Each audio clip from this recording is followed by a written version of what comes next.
Hi hello నమస్తే, ఎలా ఉన్నారు అందరూ? ఏంటా మూకుడు పెట్టానని కరివేపాకు పచ్చడి చేస్తున్నానండి.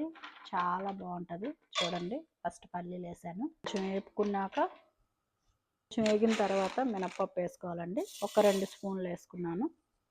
కొంచెం వేగిన తర్వాత 2 స్పూన్లు ధనియాలు వేగిన తర్వాత కొంచెం జీలకర్ర, 1 స్పూన్ జీలకర్ర వేసుకోవాలి. కొంచెం 1/2 స్పూను ఆవాలు. అవన్నీ వేగిన తర్వాత ఎండుమిరపకాయలు ఒక 10 అలా వేసుకోవాలండి.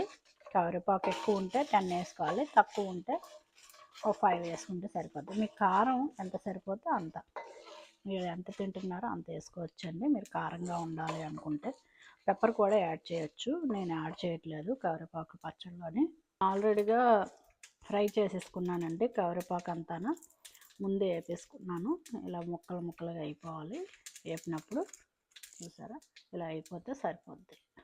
వేగిన తర్వాత ఎల్లుల్లిపాయ, చింతపండు కొంచెం వేసుకున్నానండి. చింతపండు అది చూసారుగా, అంత వేసుకోవాలి. ఎల్లుల్లిపాయలు కూడా వేసుకోవాలి. ఎల్లుల్లిపాయలు మీకు ఇష్టం ఉంటే వేసుకోండి, లేకపోతే లేదు. ఇన్ని ఎక్కువ అవసరం లేదు. నేను ఇంట్లో ఎక్కువ ఎల్లుల్లిపాయ వాడతాను కాబట్టి నేను ఎక్కువ వేసుకున్నాను.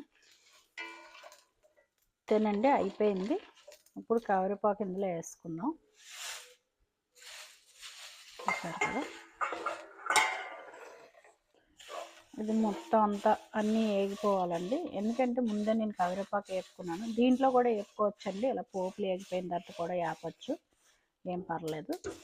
స్టవ్ ఆఫ్ చేసుకున్నాం. ఎందుకంటే నేను ఫస్టే వేపేసుకున్నానండి. కొంచెం ఆయిల్ అని వేసుకోవచ్చు, కరివేపాకు వేపుకున్నప్పుడు నెయ్యి అని వేసుకోవచ్చండి. అంతేనండి. మిక్సీ చేసేద్దాం. మిక్సీ చేసేటప్పుడు సాల్ట్ వేసుకుందాం. కరివేపాకు పచ్చడి చూసారా,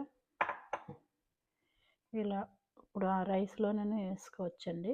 కరివేపాకు పొడిలాగా కూడా చేశాను. అంటే కొంచెం థిక్గా అంటే అంటుకుండేలాగా. పౌడర్ అంటే ఇంకా విడిగా ఉంటుంది కదా, అది వేరేగా ఉంటుంది. చూసారా, కరివేపాకు ఎక్కువ కరివేపాకు వేసుకొని కొంచెం ధనియాలు వేసుకోండి. అప్పుడు పిల్లలకి ఇంకా బాగుంటుంది. ఎల్లుల్లిపాయలు కూడా వేసుకుంటే మంచి టేస్ట్ ఉంటుంది.